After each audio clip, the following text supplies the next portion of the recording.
desmoplakin. Kemudian ada transmembran, itu ada desmoglin dan desmokolin. Kemudian ada mutasi desmosum dan hemidesmo mengakibatkan kelainan herediter. Nah, ini ada beberapa penyakit. Ya, kalau kelainannya ya yang terdapat pada stratum spinosum, kemudian kelainannya pada desmosumnya, jadi ikatan, adalah jembatan interseluler. Ya, jadi jembatan antar seluler.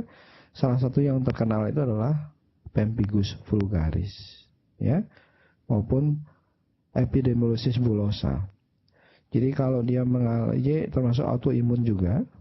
Jadi antigen ini kalau ada salah satu sinyal-sinyal tertentu, rangsangan-rangsangan tertentu, itu menimbulkan kerusakan, ya, pada hemidesmo, pada desmosum ini, maka jembatan antar selnya itu akan putus, akan rusak.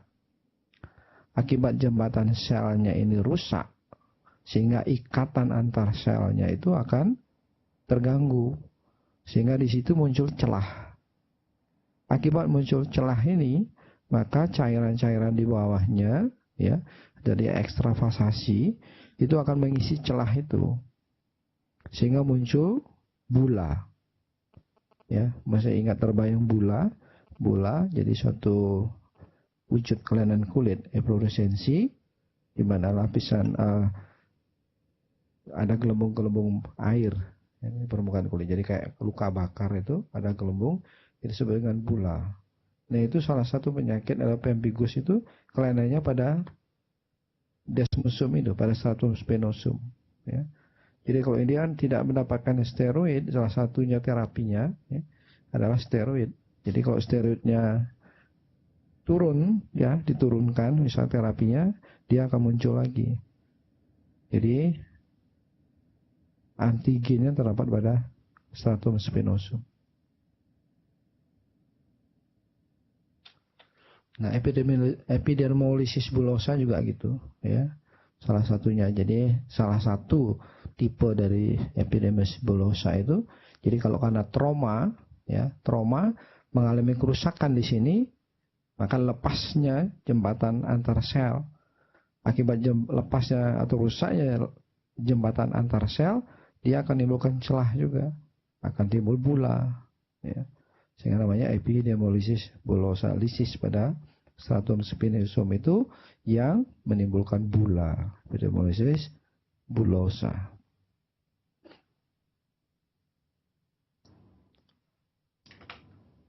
Ya, jadi gap junction disusun dari 2 connection. Tiap connection itu disusun oleh 6 connection. Selama diferensiasi epidermis, jadi perubahan ekspresi dari connection. Ya, jadi ini agak lebih dalam, ya. Sehingga mutasi pada connection menyebabkan kelainan genodermatosis. Ya. Ya, ini yang tergantung dengan kalsium, ya.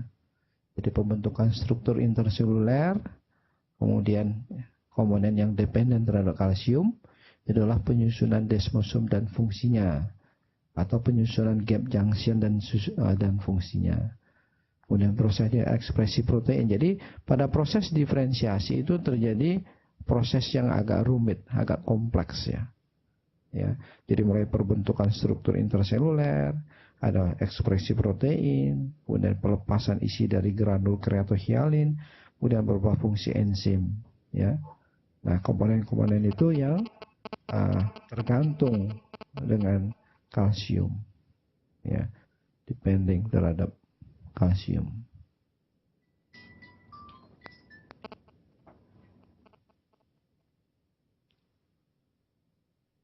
Ya, kemudian ini adalah satu proses diferensiasi.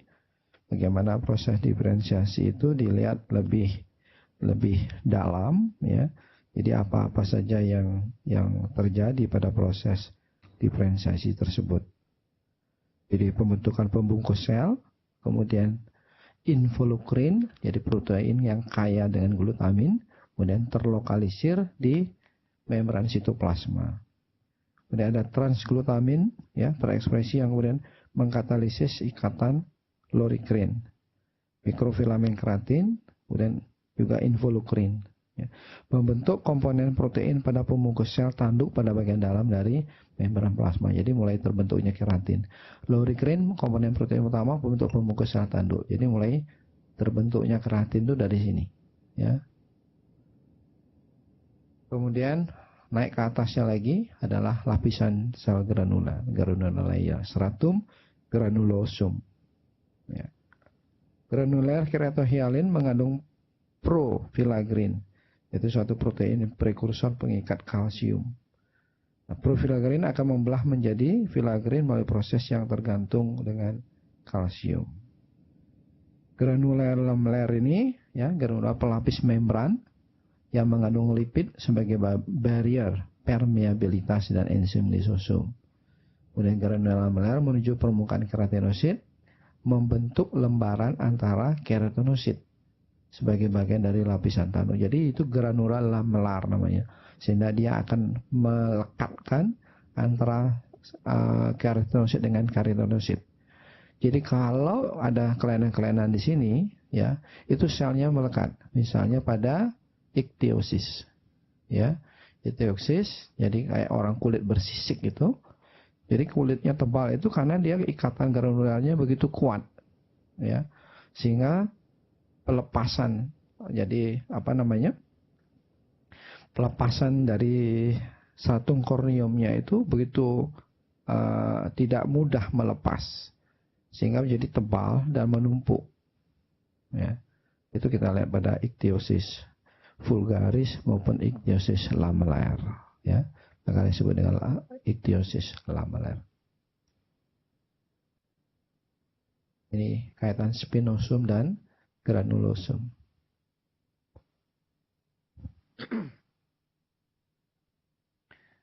Ada satu korneum dan pembungkus sel yang mengalami kornifikasi. Korneosit kehilangan nukleus. Nah, di sini mulai intinya. Jadi pada sel spinosum itu ada inti, udah masuk granulosum itu masih ada inti, ya, tapi mulai mengalami pengkerutan dari inti. Kemudian stratum granulosum, stratum lucidum, ya, itu sudah mulai tidak ada intinya, ya. Nah, korneosit kehilangan nukleus dan organela yang lain menjadi barrier pelindung pembungkus sel yang terdiri dari lapisan polimer lipid protein. Pembentukan pembungkus sel awalnya terbentuk di sitoplasma membran dan ada namanya endoplakin dan periplakin terekspresi pada plak desmosomal. Jadi itu semua pada ikatan antar sel, ya, periplakin itu. Ya, ini kalau kita lihat yang mana yang disebut tadi ada.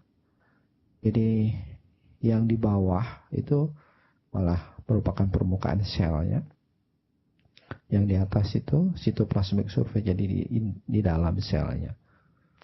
Ada nama keratin, filamen, ya.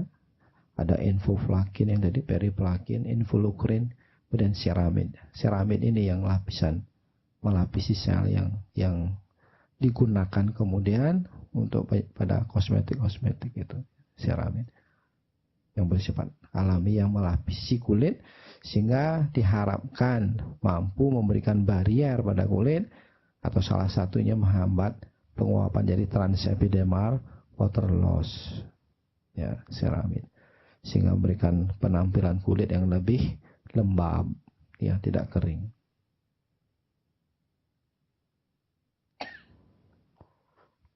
Ya, ini peranan enzim dan lipid pada proses desquamasi. Ya.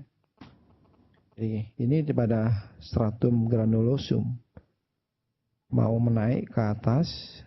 Jadi stratum lucidum karena biasa tidak disinggung karena hanya pada lapisan-lapisan tertentu saja, ya, pada telapak tangan maupun telapak kaki. Umumnya tidak ada stratum lucidum. Ini stratum granulosum menuju ke stratum corneum, ya. Ada lamella granuler yang, ya, kemudian ada fusi di situ naik ke atas, ya, sehingga dia akan melapisi korneosit, ya.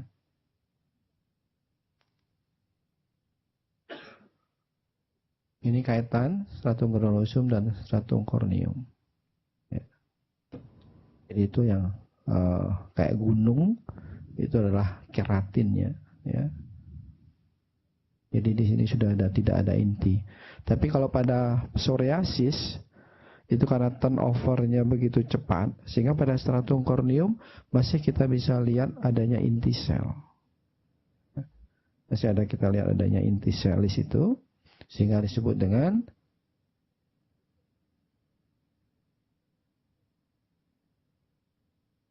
jadi ortokeratosis, parakeratosis di sana, ya masih adanya inti sel.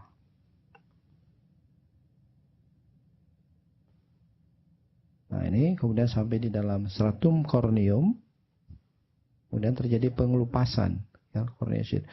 Ini merupakan pembentuk sel tanduk yang diliputi oleh lapisan lipid dan terbungkus makrofilamen keratin.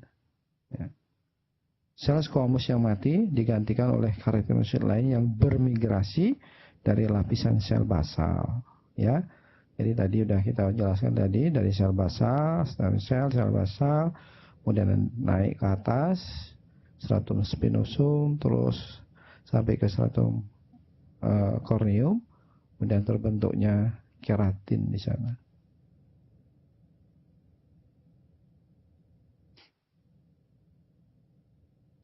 Protein filamen intermediate, itu ada keratin, merupakan kompleks protein filamen intermediate yang paling rumit, ya.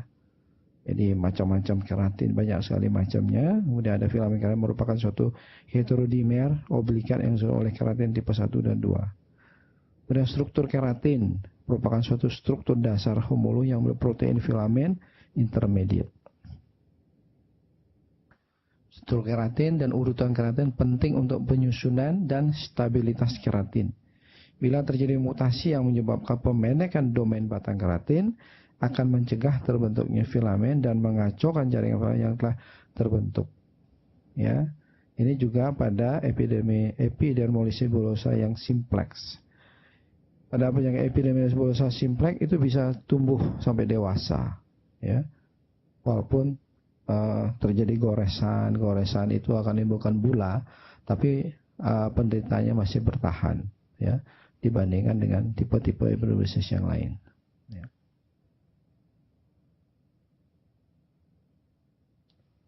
Struktur filamen intermediate keratin, itu ada tetramer, ya, double kumparan, terbentuk dari 2 heterodimer keratin yang tersusun antiparalel.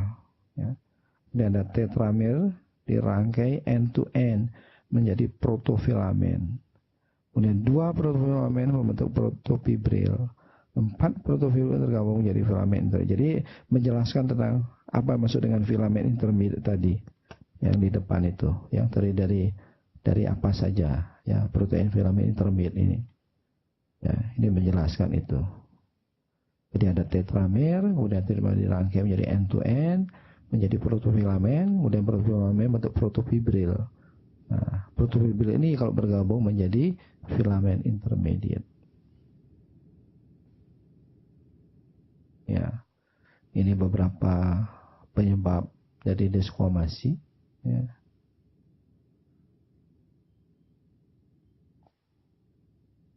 Jadi kalau terjadi penurunan dari kadar air, nah itu juga akan mengalami pengelupasan. Ya. Kemudian peningkatan proliferasi, itu juga terjadi pengelupasan dan psoriasis. Ya. Kemudian abnormal lamellary body juga terjadi. Ya. Ya. Jadi itu yang saya bisa jelaskan tentang epidermal cell kinetic ini.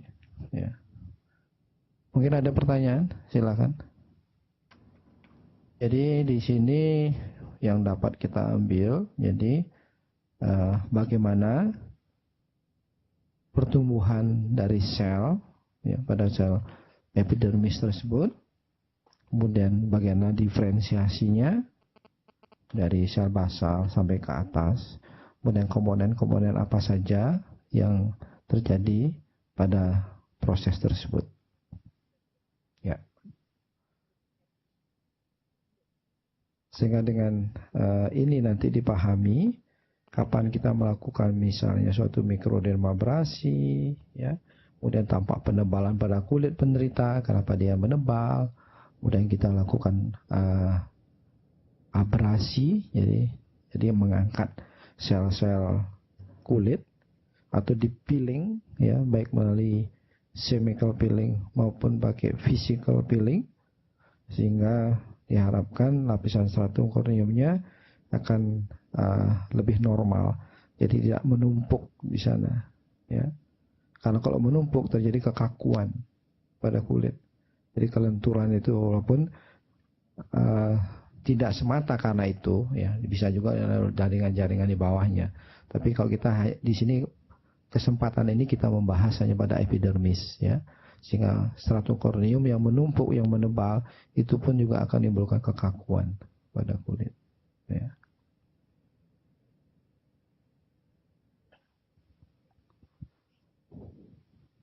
Silakan, mungkin ada yang udah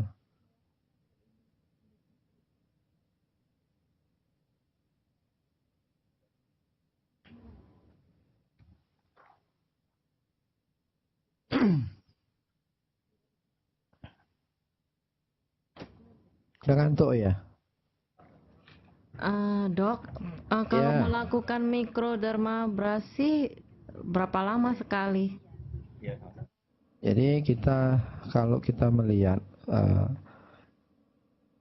jadi kita basicnya kan ini, sehingga kita bisa melakukan itu misalnya tiap hari dalam waktu 1 minggu, ya, mikrodermabrasi itu misalnya 7-10 hari.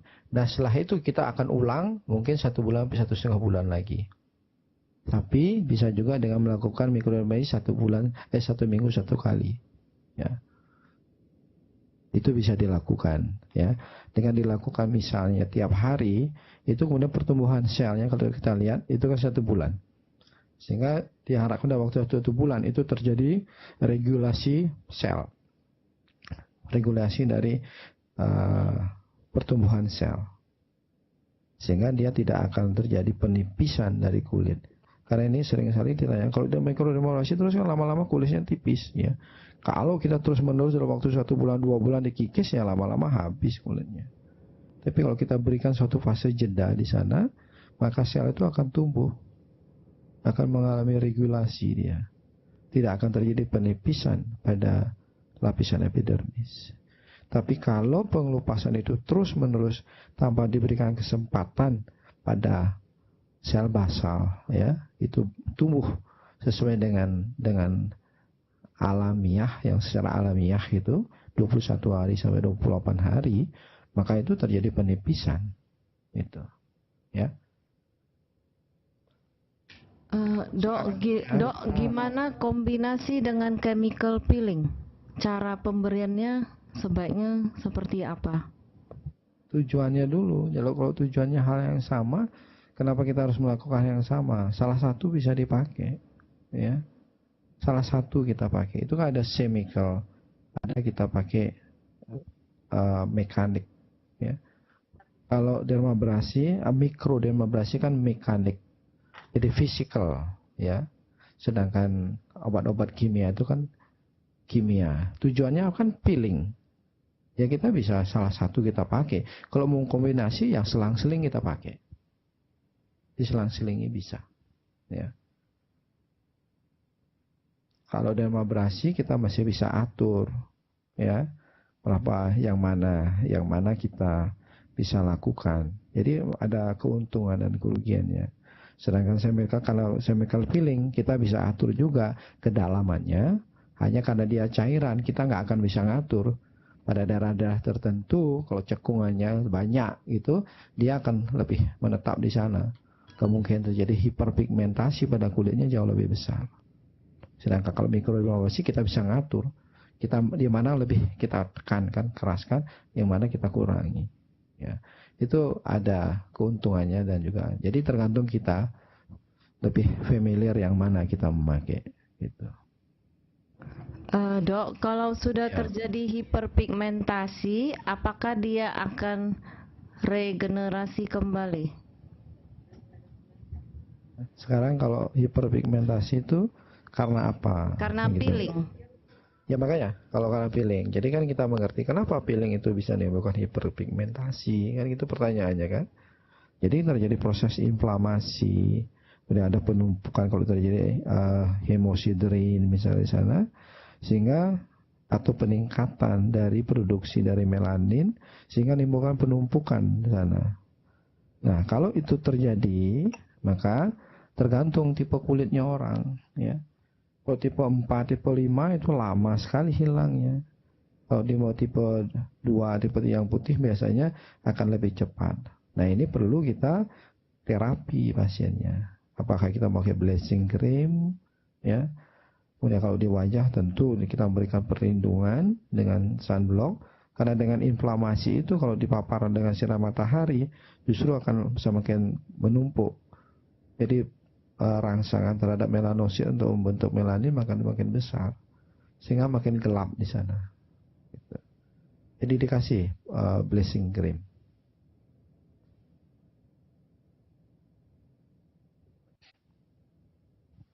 Lagi, silakan.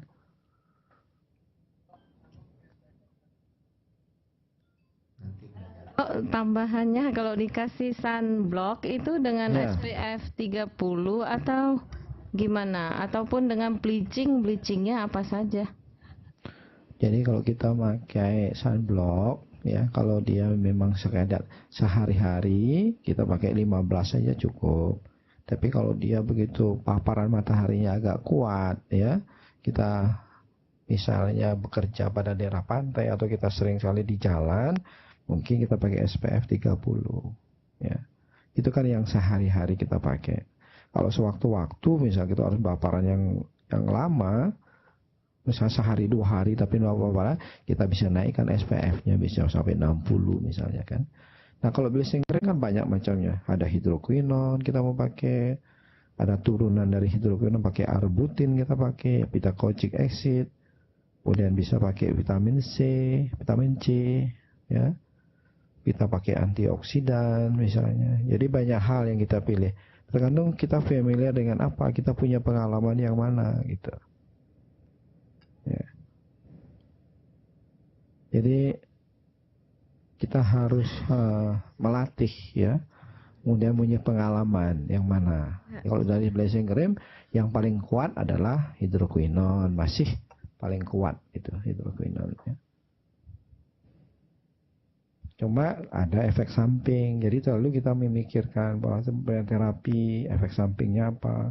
Kalau terlalu kuat kita berikan yang lebih konsentrasi yang lebih kuat, iritasi dia, merah lagi dia gitu. Kalau merah nanti kena digosok lagi, paparan matahari tambah hitam lagi. Ya itu yang harus diperhatikan. Kadang-kadang orang udah kulitnya hitam karena akibat sel kepiling atau dermabrasi atau goresan tertentu, atau bekas jerawat misalnya ya, atau dia salah pakai kosmetik karena dia ingin cepat, terjadi iritasi pada wajahnya. Habis iritasi terjadi hiperpigmentasi. Nah dia nggak mau terima, dia ingin cepat-cepat menghilangkan itu. Padahal hilangnya itu kan pasti di atas 1 bulan kalau kita lihat diferensiasi sel. Ya nggak mungkin kita menghilangkan hiperpigmentasi pokoknya kurang dari 1 bulan. Pasti sekitar 1 bulan ke atas. Sedangkan kok penderita tidak diberikan pemahaman, dia ingin cepat, malah dia gosok lagi. Atau krim yang kita berikan dia lebih banyak ditempelkan pada daerah yang hitam, justru terjadi iritasi. Justru malah kok nggak hilang, kok malah tambah hitam, gitu. Jadi prinsip-prinsipnya ini yang kita pegang. Gitu. Ya. Mungkin tadi pertanyaan praktis yang saya lihat misalnya kita kan lagi membahas mengenai kinetik sel epidermal, diferensiasi dan karakterisasi epidermal. Ini kayaknya mungkin saya bodoh, tapi paling enggak saya rasa susah nangkapnya. Apakah mungkin terlalu rumit yang agak detail? Jadi apakah misalnya dokter bisa kasih praktis nggak? Kayak saya lihat teman-teman tuh pertanyaan tuh praktis ke arah padahal saya nggak yakin apa mereka bisa mengerti nggak tadi yang dokter jelaskan semua. Saya nggak yakin mereka ngerti gitu. Jadi jangan menyepelekan ya. Jangan underestimate ya. Ya. Nggak yakin dok, karena Ya. si rumit ini Makanya poin-poin yang betul. perlu dari genetik sel ini yang penting saja dok, supaya Ya. kita tuh langsung dapat intinya. Kalau terlalu rumit tuh ya nggak ngerti kan. Iya, betul. Otaknya Dokter, siapa saya namanya? Lupa. Indra Politan. Indra. Indra kan? Iya, Dokter Indra, betul. Terima kasih. Jadi makanya saya bilang bahas macam keratin, ya kan saya nggak masuk lagi ke situ karena ya bukan itu mungkin ya. Mungkin kalau kita menginterest nanti penelitian-penelitian kita nanti mengenai masalah diferensiasi ini atau masalah apa namanya? Kinetik ini mungkin kita akan lebih mendalami lagi ya. Misalnya kita ingin meneliti bagaimana pemberian tretinoin misalnya terhadap diferensiasi gitu, tentu kita akan mendalami ini ya. Maka di akhir kuliah tadi kan saya memberikan gambaran yang lebih simpel apa sebetulnya yang kita dapatkan dari ini.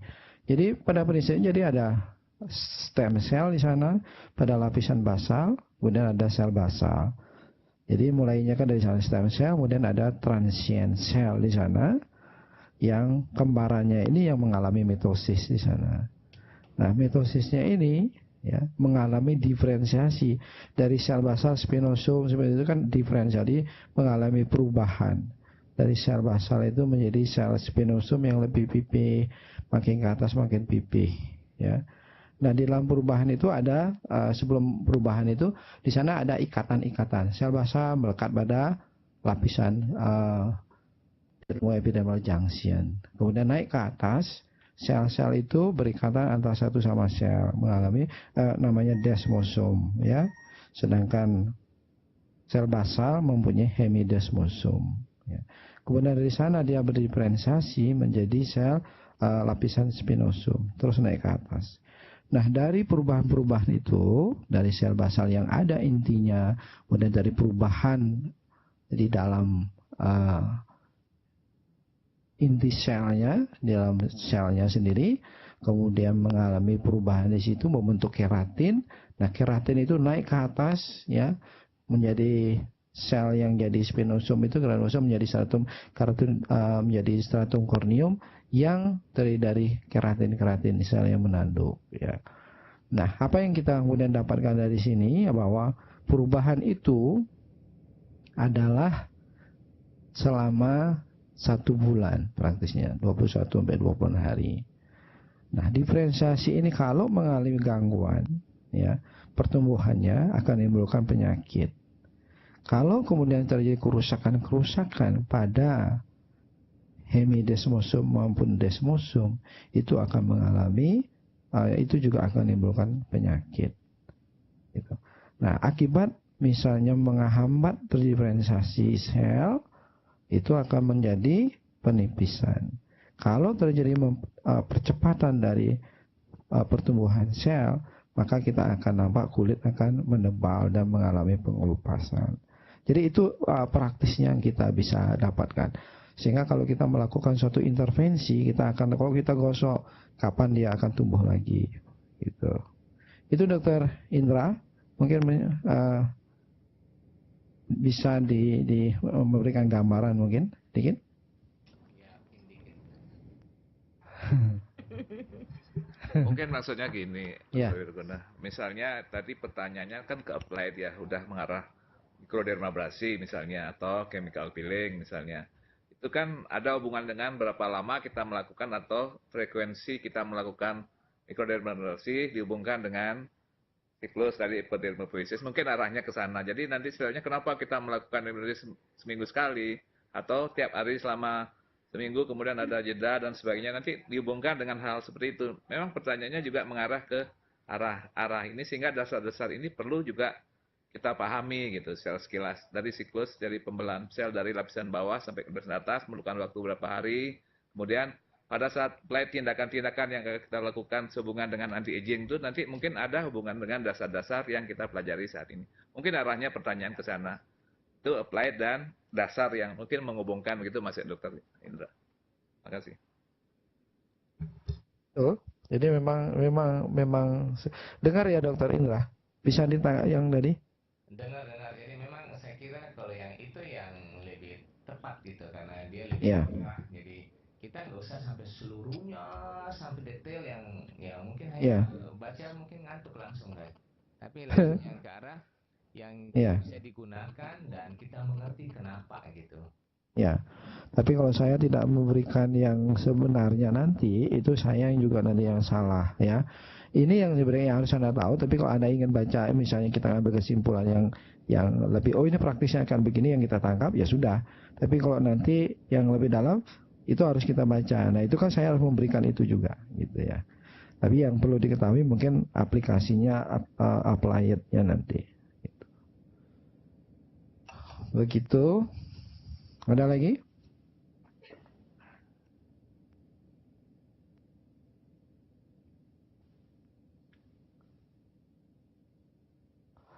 Baik, jadi kalau tidak ada, kita ketemu hari Minggu, ya. Dengan siapa gilirannya untuk ini? Skin as organ protection itu siapa? Siapa yang bawakan itu?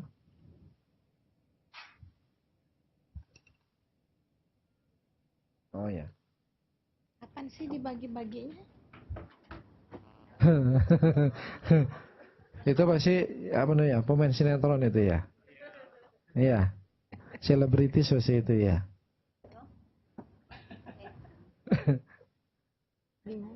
Organ protection itu kan Mbak Dokter Wati ya. Sama Dokter Heri. Wati ya.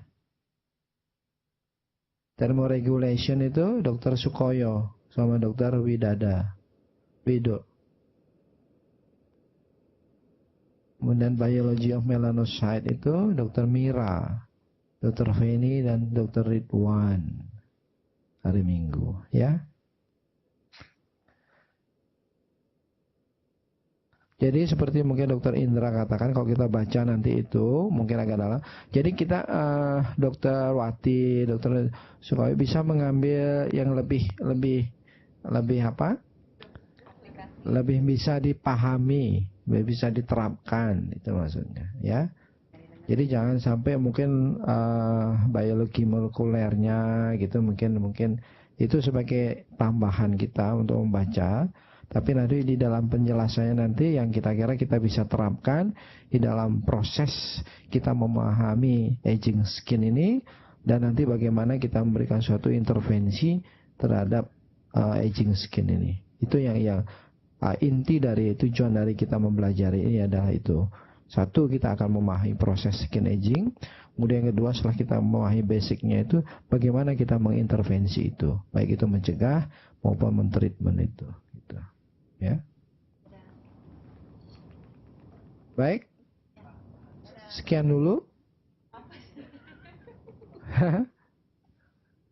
Ya. Sekian dulu, terima kasih. Sampai kita ketemu hari Minggu. Ya. Baik. Terima kasih, Dok.